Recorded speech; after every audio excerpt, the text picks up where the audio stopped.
A crate opens in pre-dawn darkness above 10,000 feet in Colorado's alpine terrain. February 2026. Deep snow, silence, then something low, dark, and impossibly fast vanishes into the white. Not a wolf, not a bear, a wolverine, pound for pound one of the most ferocious animals on the continent, absent from Colorado since 1919. Over 100 years of silence ended in a single moment. The question isn't just whether they survive, what happens to a mountain ecosystem when a missing piece snaps back into place. If you'd asked anyone in Colorado about wolverines back in 1919, they would have told you the animal was simply gone. They had no idea what that absence was costing. The early 1900s were catastrophic for predators across the American West. Unregulated trapping, government poisoning campaigns, no quotas, no oversight. Wolverines were hit in a way almost mathematically guaranteed to destroy them. They reproduce slowly. Females raise 1 litter every other year. Their home ranges stretch hundreds of square miles. Trappers drew them predictably to buried bait stations. Easy to catch, nearly impossible to replace. The last confirmed wolverine record in Colorado is a single entry from 1919. For 90 years, the Southern Rockies sat with habitat perfectly intact. Elevation, snowpack, alpine terrain, all exactly right, but the animal itself simply wasn't there. For a while, things actually seemed fine. Wildlife managers built models, ran surveys, tracked everything that moved through the high country. That didn't last as a complete picture. The absence became normalized. Generations of managers built ecosystem models entirely without wolverines in the frame. The gap became invisible because nobody alive had ever seen what the gap looked like filled. In the decades ahead, wolverine researchers would understand exactly what this meant. The Southern Rockies were running on an incomplete engine, and the missing part had been sitting in Canadian mountain ranges the entire time. Picture a lone male wolverine somewhere in the mountains of Grand Teton National Park in 2009. Researchers have fitted him with a GPS collar and given him a designation, M56. He weighs somewhere around 30 pounds, and at some point, for reasons no wildlife biologist can fully explain, he starts moving south. Not wandering, moving, deliberately, steadily, covering terrain at a pace that researchers tracking his collar data could barely believe. Wolverines are built for distance. Their massive paws function like natural snowshoes. Their low center of gravity lets them navigate steep avalanche terrain that would stop almost any other mammal cold.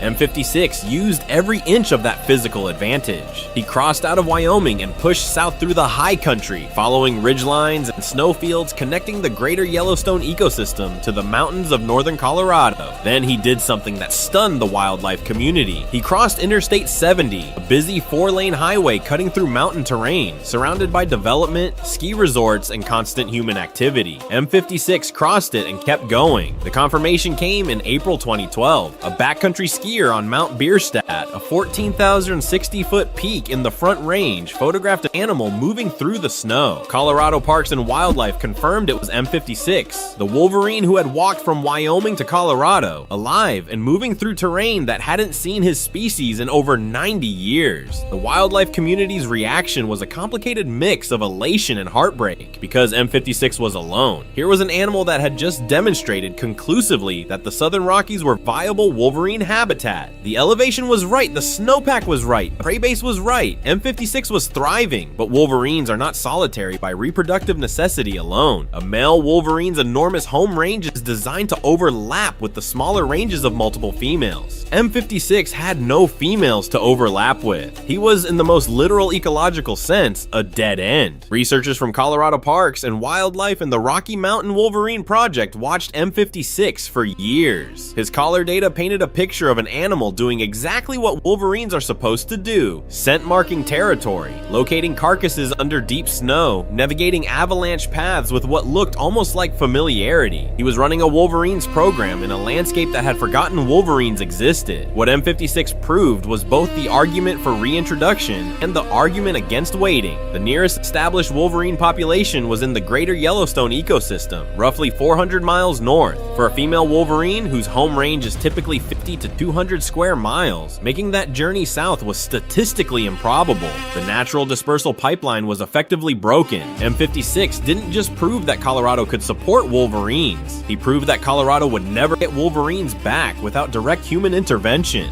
He was the scientific argument and the emotional argument wrapped in 30 pounds of muscle and fur, moving alone through mountains that should have been full of his kind. Became the reason a coalition of biologists, conservation organizations, and eventually state legislators started building the case for active restoration. Every GPS point from his collar was a data point in that argument. Every winter he survived alone was another chapter in the case file. There's a reason this story is still talked about today. M56 was the scout, and the question was whether anyone would follow his lead. On May 22, 2024, Governor Jared Polis signed Senate Bill 24-171 into law. It was a quiet moment for something genuinely historic, the first state law in the United States to explicitly authorize wolverine reintroduction. Colorado had just done something no other state had attempted. The bill did more than grant permission. It constructed the legal and financial architecture that made the entire project possible. Understanding how it worked requires understanding a specific tool in the Endangered Species Act, the experimental non-essential population designation under Section 10-J. Under a standard listing, any incidental take of a protected animal can trigger serious legal consequences. The experimental population designation changes that calculus entirely. It was the same legal mechanism used in the 1995 gray wolf reintroduction to Yellowstone, a precedent that Wolverine advocates had studied carefully for years before drafting SB 24-171. SB 24-171 enabled Colorado parks and wildlife to act directly and simultaneously created the legal pathway for the U.S. Fish and Wildlife Service to grant that experimental population designation to Colorado's reintroduced wolverines.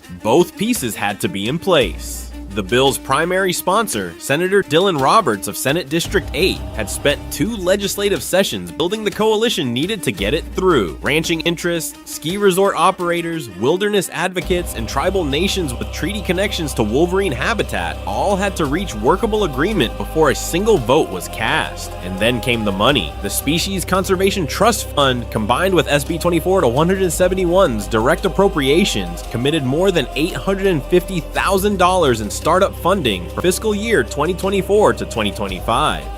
That number covered capture operations in Canada, veterinary screening, GPS collar systems, staff time, release logistics, and the beginning of long-term monitoring. A separate federal grant through the State Wildlife Grant Program added an additional $200,000 in matching funds, bringing total first-year program investment to over $1 million. And then Colorado Parks and Wildlife made the one decision that changed everything.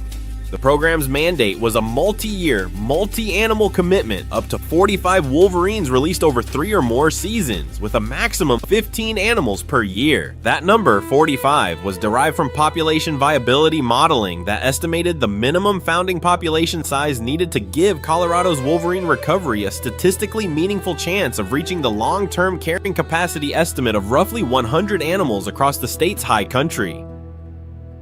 45 wolverines. 3 seasons, over $1 million in combined funding. A legal framework that had never existed anywhere in the country before. Colorado had just become the most ambitious wolverine recovery project in North American history. The law was the foundation. Now someone had to go get the animals. Somewhere in the mountains of southern British Columbia in January or February, a wolverine follows a scent trail through 3 feet of fresh powder. It has no idea that within weeks it will be in Colorado. It has no idea it is about to become part of history. Colorado Parks and Wildlife sourced its founding animals from robust wild populations in southern and central British Columbia and Alberta, regions where wolverines exist, healthy densities, and where provincial wildlife agencies have decades of experience with live capture operations. The choice of source population was not casual. Genetic diversity in a founding population is one of the most critical variables in long-term reintroduction success. Canadian wolverines drawn from geographically distinct source areas within BC and Alberta provided the genetic breadth that Colorado's founding population needed. The capture process itself is a winter operation by necessity. Wolverines are most predictably catch a bull in deep snowpack conditions when their movement patterns concentrate around food sources sources and their tracks are visible. Captured animals are immediately health checked in the field. Body condition, parasite load, injury assessment, then fitted with GPS radio collars before being transferred to transport crates. From Canada, animals were moved to the Frisco Creek Wildlife Rehabilitation Center in Colorado for veterinary screening before release. This holding period was kept as short as biologically responsible, long enough for thorough health assessment, short enough to minimize stress. The movement of wild-caught wolverines across an international border required coordination between CPW, the U.S. Fish and Wildlife Service, Canadian provincial agencies, and U.S. Customs and Border Protection under CITES provisions. The program's sourcing strategy had one overriding priority: pregnant females. Not just adult females, specifically females already confirmed pregnant at time of capture, identified through field palpation and ultrasound screening. Every pregnant female released into Colorado was not just one wolverine, she was potentially 3 or 4 wolverines if her kit survived. Colorado Wolverine researchers would look back on this sourcing decision and wish they'd made a different call on one thing. They had underestimated how quickly the logistics would strain the program's first season budget. Coordinating simultaneous captures across 2 Canadian provinces while managing transport timelines, border clearance windows, and veterinary availability at Frisco Creek created scheduling pressure that the initial operations plan had not fully modeled. The program adapted, but the friction cost real weeks. But this wasn't just about wolverines anymore. The animals being loaded into transport crates in British Columbia were about to become the test case for whether large-scale carnivore reintroduction could work in the heavily used, politically complex landscape of the American West. Spread a topographic map of Colorado's high country across a table and you can see the logic immediately. The state's mountain terrain runs in roughly parallel ranges from north to south, connected by high passes and divided by river valleys and highways. Designing a Wolverine release program for this landscape meant solving a connectivity puzzle, and CPW's answer was 3 release zones. The northern zone sits above Interstate 70, the northern Colorado Rockies corridor, offering the most direct potential linkage to Wolverine populations further north in Wyoming and Montana. The southern zone covers the San Juan Range, a massive mountain block in southwestern Colorado with some of the state's highest average elevations and most extensive alpine terrain, long identified in habitat modeling as among the highest quality potential wolverine range in the lower 48 states. But the version you've heard, that's not the full picture. The critical design principle was connectivity between zones. A male released in the San Juans might eventually range north into the Elk Mountains. Females with smaller ranges of 50 to 200 square miles need to be able to mate without crossing major barriers. The 3 zones were positioned specifically to allow this kind of movement, close enough that animals could connect across zones, separated enough that each zone could develop a semi-independent local population. The carrying capacity estimate of roughly 100 wolverines at full recovery was derived from habitat modeling that assessed available alpine terrain, estimated prey availability, and calculated home range requirements. 100 animals is not a large number. It represents a population that would remain vulnerable to localized catastrophe, but it is a biologically meaningful threshold, large enough to maintain genetic diversity and demographic stability over the long term. 3 zones, 1 vision. The map was ready. The question was whether the Wolverines would read it the way the biologists hoped. Standard reintroductions release adults and wait for the breeding season. Colorado's program threw that script out entirely. The strategy was built around a single biological insight: Wolverine kits imprint on the terrain where they are born and raised. A Wolverine that spends its first months in Colorado's alpine environment, learning its scent signatures, its topography, its prey distribution, will treat Colorado as home. A Wolverine born in British Columbia and released as an adult will always be, on some level, a displaced animal. The imprinting strategy was designed to create Wolverines that genuinely belong to the Southern Rockies. The execution required precise timing. Female Wolverines in the wild den in late winter, typically February and March, choosing sites in deep avalanche debris on steep north-facing slopes. The avalanche debris provides structural stability, and the north-facing aspect keeps the snowpack intact well into spring, protecting kits during their most vulnerable weeks. CPW's release protocol matched this biology exactly. quickly. Pregnant females were transported to Colorado and released directly into terrain matching wild denning conditions, steep north-facing avalanche paths above 10,000 feet in February, timed to coincide with the natural denning window. Some females gave birth during their brief holding period at Frisco Creek before their release date. For these animals, the protocol shifted. Mother and kits were held together until the kits were old enough for transport, typically early June, then released together into Colorado terrain. The kits, having spent their critical imprinting period in Colorado's alpine environment, would grow up as Colorado Wolverines in every meaningful sense. The goal embedded in this strategy was audacious. Colorado-born Wolverines within the very first season of the program, not year 3. Biologists with the Rocky Mountain Wolverine Project estimated that a single successful cohort of first-generation Colorado-born kits would reduce the program's total reintroduction timeline by as much as 2 full seasons because those animals would not require the behavioral settling period that adult transplants typically need. They would already be home.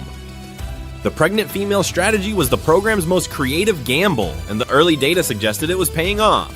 Wolverines are apex scavengers. When an elk dies in an avalanche and is buried under 6 feet of compacted snow, it is effectively sealed away from almost every scavenger on the landscape. Almost every scavenger except wolverines. Their jaws generate crushing force that allows them to consume frozen meat and cracked bones that other carnivores leave behind. And critically, they cache food, burying portions of large carcasses at scattered locations across their territory, creating a distributed network of nutrient stores they return to over weeks and months. This caching behavior delays decomposition and nutrient release, spreading what would otherwise be a single concentrated pulse across a much larger area and a much longer time window. When the snowpack melts in spring, those cached fragments release nutrients into the soil across a wide swath of alpine terrain. The effect on nitrogen-limited alpine plant communities is measurable, and somehow it gets worse for competing mesopredators. Coyotes and martens restructure their behavior in the presence of wolverines.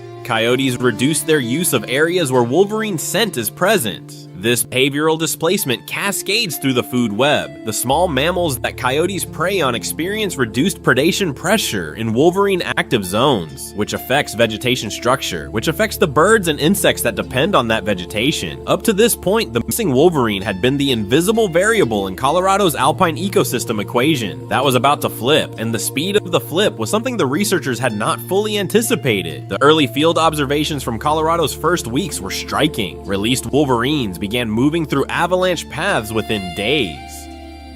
Within the first 2 weeks, collar data showed multiple animals locating buried ungulate carcasses, animals killed in avalanche events earlier in the winter, invisible to aerial survey, undetected by any other predator or scavenger. The wolverines found them anyway. Researchers from Colorado Parks and Wildlife logged 17 confirmed carcass detection events across the 3 release zones in the program's first 30 days alone, a number that exceeded the first season baseline projection by more than double. Avalanche paths are the most dynamic terrain features in Colorado's high country. They are not just corridors of destruction, they are corridors of creation, zones where snowpack accumulates deepest, where tree canopy breaks open to sky, where ungulates concentrate in winter seeking wind-exposed forage, and where organic debris, everything from elk carcasses to uprooted root systems, gets sealed under meters of compacted snow for months at a time. Wolverines are uniquely built for this landscape. Their semi-retractable claws grip ice and compacted snow with precision that crampons approximate but don't match. Their low center of gravity, combined with a flexible spine and wide stance, lets them traverse the fractured, unstable surface of settled avalanche debris at speed. Their massive paws, roughly the size of a human hand on an animal weighing 30 pounds, distribute weight across the snow surface the way a snowshoe does, allowing movement through terrain where a coyote or fox would punch through and stall. In Colorado's first weeks, collar data from released animals showed something that surprised even the biologists who had designed the program. The wolverines were not dispersing randomly from their release points. They were moving along avalanche corridors, following paths of least resistance through the terrain with a precision that looked almost like map reading. Animals released in the San Juan Range tracked northeast along the major avalanche chutes above the Animas River drainage. Animals released in the central zone moved consistently along the avalanche-scoured flanks of the Elk Mountains above 11,000 feet. CPW researchers examining the collar data alongside high-resolution terrain models began to see a pattern. The wolverines were not just using avalanche avalanche paths as travel corridors. They were using them as foraging networks, moving from carcass cache to carcass cache along routes that corresponded almost exactly with the zones of highest avalanche frequency in the terrain models. Avalanche frequency correlates with ungulate mortality, and ungulate mortality is the foundation of the wolverine's winter food supply. The animals were reading the landscape in a way that decades of habitat modeling had only partially predicted. This behavior is leading Colorado parks and wildlife researchers to reconsider how avalanche terrain is mapped and managed in wolverine zones. The standard framework for avalanche terrain analysis in Colorado focuses on hazard, the risk to human infrastructure, and recreation. The implication is that avalanche terrain management decisions, including decisions about ski area expansion, highway corridor management, and wilderness boundary placement, may need to account for wolverine movement ecology in ways that current planning frameworks do not. The wolverine, it turns out, may be a better map of its own habitat than anything a biologist has drawn from a desk. High elevation summer grazing in Colorado's mountain ranges has operated under the same basic framework for over a century. Ranchers move cattle and sheep up into alpine allotments as snow recedes in late spring and pull them back down before the first hard freeze. The wolverine's return does not basically alter that calendar, but it introduces a variable that high country ranchers had not had to think about in living memory. Wolverine depredation on livestock is rare. The data from wolverine range states Idaho, Montana, Wyoming, and Washington consistently shows depredation rates far below those associated with wolves or mountain lions. Wolverines are primarily scavengers and small prey hunters. A healthy adult wolverine in good habitat is more likely to investigate a dead calf than to kill a live one, but rare is not zero, and small calves and sheep in high elevation summer grazing allotments carry real vulnerability during the brief window when wolverines and livestock share alpine terrain. Colorado Parks and Wildlife extended its existing depredation compensation model to cover wolverine losses from the program's first season. The model, already operational for mountain lion and black bear conflicts, provides verified loss payments to ranchers who can document livestock deaths attributable to wildlife. Verification requires physical evidence, carcass examination, track evidence, or collar data placing a wolverine at the site, and CPW wildlife officers conduct the assessments. The compensation rate is set at fair market value for the animal lost. The non-lethal coexistence toolkit that CPW assembled alongside the compensation model draws from practices already in use across the Northern Rockies. Guard animals, specifically livestock guardian dogs of breeds like the Kangal and Great Pyrenees, provide a first line of deterrence. Carcass sanitation, removing dead livestock promptly from alpine allotments rather than leaving them as attractants, reduces the probability of wolverines associating grazing areas with food. Ranchers who adopt documented coexistence practices gain access to the full compensation rate. Ranchers who do not are eligible for partial compensation. That financial structure is quiet but consequential. It does not force any land use change. No rancher is required to install guardian dogs or adjust their grazing calendar, but the economics of the compensation model create a steady incentive toward coexistence practices over time. The program is, in effect, using money to shift the cultural relationship between high country ranching and large carnivores, one verified loss payment at a time. When you put this all together, what Colorado has built is something genuinely without precedent: a legal architecture, a sourcing strategy, a release design, and a coexistence framework assembled from scratch around a single animal that most people in the state had never seen. The crate that opened in the pre-dawn dark above 10,000 feet was not just a door for one animal. The answer visible in those first weeks: 17 carcass detections in 30 days. Wolverines reading avalanche corridors like a map they were born knowing looked almost impossible. And it was only the beginning. The mountain doesn't forget what belongs on it. If this kind of deep dive into wildlife science belongs in your regular rotation, subscribing keeps more of it coming.